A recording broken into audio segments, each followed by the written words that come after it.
નમસ્કાર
મિત્રો, બધા જ મિત્રોનું આપણે એક નવા વિડીયોમાં હાર્દિક સ્વાગત છે. આજે હું તમને બતાવવાનો છું બગદાણા ધામનું રસોડું અને બગદાણા જે ગુરુ ભક્તો લાખોની સંખ્યા પ્રસાદી લે છે, પ્રસાદી અને રસોડામાં પ્રસાદી કઈ રીતે તૈયાર થાય છે એ હું તમને બતાવવાનો છું. વિડીયોનો સંપૂર્ણ નિહાળ આપણે. નમસ્કાર દર્શક મિત્રો, બધા જ મિત્રોનો આપણે એક નવા વિડીયોમાં હાર્દિક સ્વાગત છે. અત્યારે આપણે છીએ બગદાણા ધામના રસોડે અને રસોડે જે સરસ મજાની બધી રસોઈ તૈયાર થાય છે હું તમને બતાવું. જો આ શાક માટેનું તોપ છે, અહીંયા શાક તૈયાર થાય છે અને અહીંયા દાળ તૈયાર થાય છે અને અહીંયા બાજુમાં ભાત તૈયાર થાય છે. ઓલરેડી જો તમે ભાત ને એવું તૈયાર થઈ ગયું છે.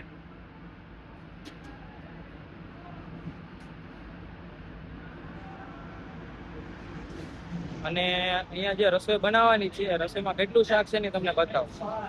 જો આ અહીંયા રીંગણા છે, ગોળ છે, બાજુમાં મીઠો લીમડો છે, તેલ છે અને અહીંયા જો આ દાળ બનાવવા માટેનું છે.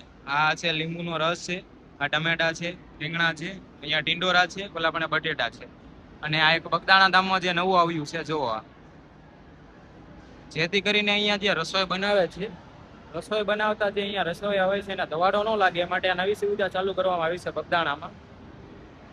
અને જો આ લાખો લોકો માટેની આ એક ખૂબ મોટું વિશાળ કઈ ટોપ ભરેલું છે અને આ પ્રસાદી લાખો લોકો માટે પીરસવામાં આવશે. જો આ છે આખું રસોડું.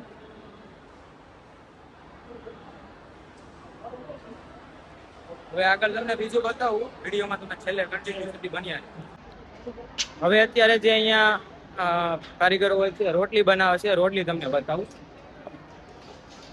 જો અત્યારે અહીંયા રોટલીનું કટિંગ થઈ રહ્યું છે એટલે જે ગુરુ ભક્તોને પ્રસાદી પીરસવામાં આવશે એ રોટલી અત્યારે સરસ મજાની અહીંયા સ્વયંસેવકો દ્વારા કટિંગ થઈ રહ્યું છે. અને જો અત્યારે આ સરસ મજાની ટીપું પણ અત્યારે અહીંયા ભરાઈ ગઈ છે અને સાથે સાથે આ રોટલી મોહાણવાનું મશીન છે જેમાં પહેલા લોટ નાખવામાં આવે છે, પછી પાણી નાખે છે અને જે રોટલી બનાવવા માટેની બધી સામગ્રી હોય છે એ નાખે છે.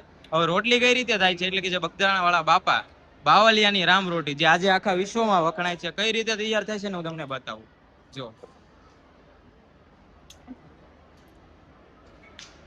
ભાઈ એક સાથે આ પ્રસાદી લાખો લોકોમાં પીરસવામાં આવે છે અને આ પ્રસાદી તમે જો લીધી હોય તો કમેન્ટ કરી નાખજો બાપા સીતારામ. જો અહીંયા પણ રોટલી તૈયાર થાય છે અને અહીંયા પણ રોટલી તૈયાર થાય છે.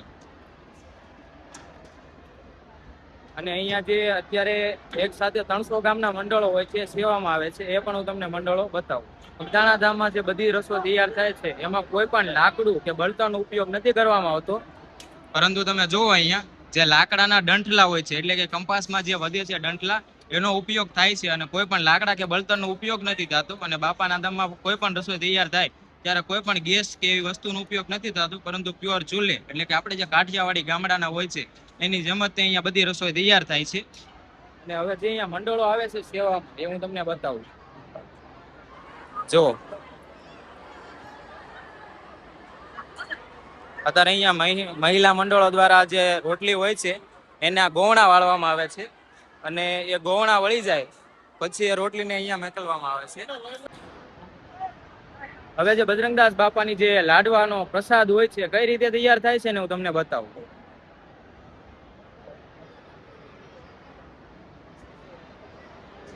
લાડવા રામની જે પ્રસાદી તૈયાર થાય છે ને બહેનોના મંડળો દ્વારા પહેલા તો આ રીતે મૂઠિયા વાળી નાખવામાં આવે છે, અને મૂઠિયા કહેવાય છે જુઓ તમે. અને પછી એ મૂઠિયાને અહીંયા પ્યોર ઘીમાં તળવામાં આવે છે. એ ઘીમાં તળાઈ જાય પછી અહીંયા કાઢી નાખવામાં આવે છે, અને પછી એ જે આ જે મૂઠિયા હોય છે એને આ મશીનમાં નાખવામાં આવે છે. આ લાડવાનો જે લોટ હોય છે એટલે કે જે ઝીણો ઝીણો ભૂકો હોય છે એ કરવા માટે આ મશીનનો ઉપયોગ થાય છે. આ બાપાના ધામમાં આવી સુવિધા છે બધી. મિત્રો અત્યારે આપણે આવી ગયા છીએ નંદીગ્રામ, એટલે કે અહીંયા બીજો રસોડું છે. પહેલી જગ્યાએ આપણે જ્યાં બતાવ્યું ત્યાં ભાઈઓનું હતું અને અહીંયા બહેનોનું છે. આ રસોડું પણ હું તમને બતાવું. જો આ બહેનોના મંડળો છે અહીંયા અત્યારે બગદાણા ગામના અને બહારથી આવેલા સ્વયંસેવક બહેનોના મંડળ હોય છે એ અત્યારે પૂરીની ગૌણા વાળી રહ્યા છે. એટલે કે જે પૂરી હોય છે એના ગૌણા વાળવામાં આવે છે. પેલા તમે જો અહીંયા અત્યારે કેટલા બધા મંડળ છે.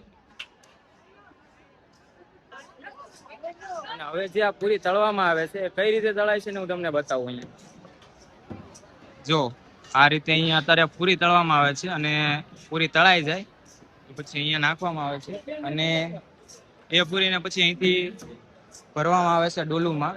અને અહીંયા જે ભાઈઓ પ્રસાદી લેવા આવે છે, પેલું રસોડું છે ત્યાં બહેનો જમે છે અને અહીંયા ભાઈઓ જમે છે. અને અહીંયા રસોડામાં હજી ઘણું એવું બતાવવા જેવું છે, હું તમને આગળ બતાવું. જો અહીંયા પણ પૂરી તળાઈ રહી છે, અને અહીંયા તમે જો એક સાથે 4 મોટી ચોકી ઉપર એને રીંગણાનું કટિંગ થઈ ગયેલું છે અત્યારે સરસ મજાનું.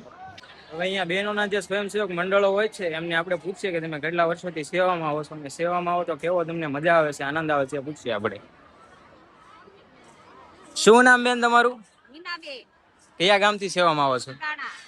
કઈ તારીખે આવો છો? અને બગદાણા કેટલા વર્ષોથી સેવામાં આવો છો? અહીંયા બગદાણા સેવામાં આવો તો કેવું લાગે છે આમ તમને?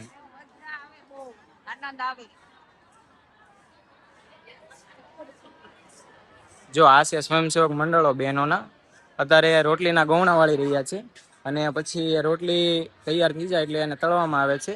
એ આપણે ઓલરેડી વિડીયોમાં આગળ બતાવ્યું જ છે. ચાલો આગળ જે અહીંયા લાખોની સંખ્યામાં ગુરુ ભક્તો પ્રસાદી લે છે હું તમને બતાવું.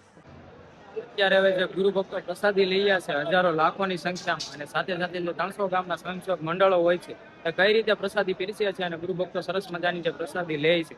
અને હા, જે બજરંગદાસ બાપાનો જીવન સંદેશ કે બધાને નીચે બેસીને જ જમવાનું, એક સાથે, નાનો હોય કે મોટો હોય બધાને એક સાથે જ જમવાનું. એ જ રીતે આજે બગદાણા ધામમાં ગુરુ પૂર્ણિમામાં મોટા મહોત્સવમાં અત્યારે જે લાખો લોકો પ્રસાદી લઈ રહ્યા છે હું તમને બતાવું.